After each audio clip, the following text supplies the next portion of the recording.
Subscribe करें हमारे कुणांग music channel को और नए छत्तीसगढ़ी गानों के अपडेट के लिए बेल आइकन को क्लिक करें।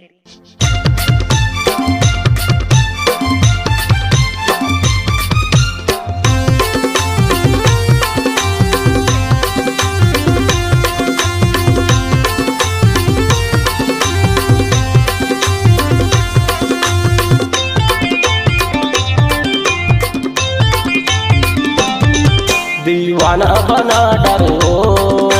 मीठे मीठे बाखला बोल के मोला भैया बना डरो मीठे मीठे बाखला बोल के ताके हो तोला मोर मन के मंदिर में राखे हो तोला मोर मन के मंदिर में हृदय में बने चिपोट के दीवाना बना डरो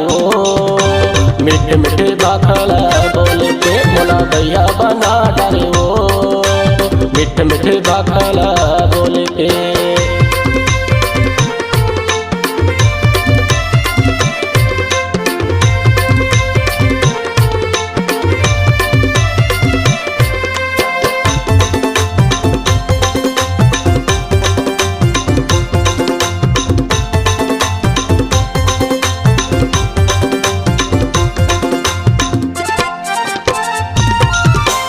दुरियाल देखे मोर जोगनी तोरा झूली तारियो तोरे काया माया झलके रानी सोने सहियो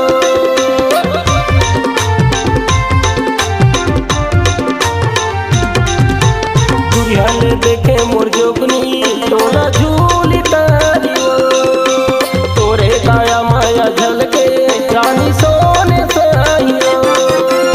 बिना देखे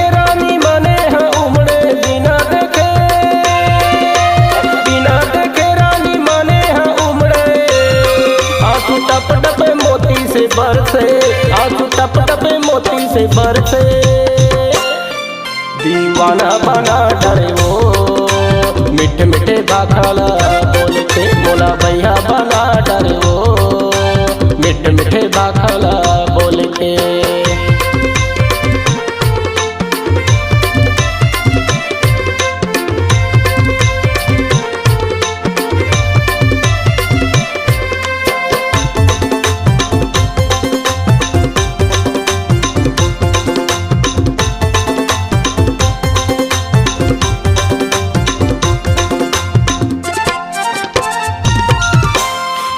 हेरा कंजोरी के चंदनी छिटक जा तोरे काया माया देख के बिजुरिया घलो लजा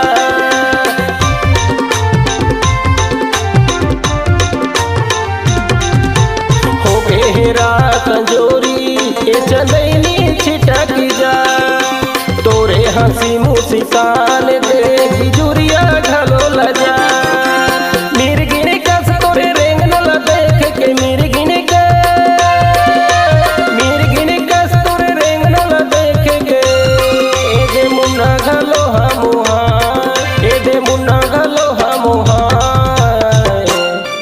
दीवाना बना डरो मीठे मीठे बाखला बोल के मोला भैया बना डरो मीठे मीठे बाखला बोल के नैना बना डरो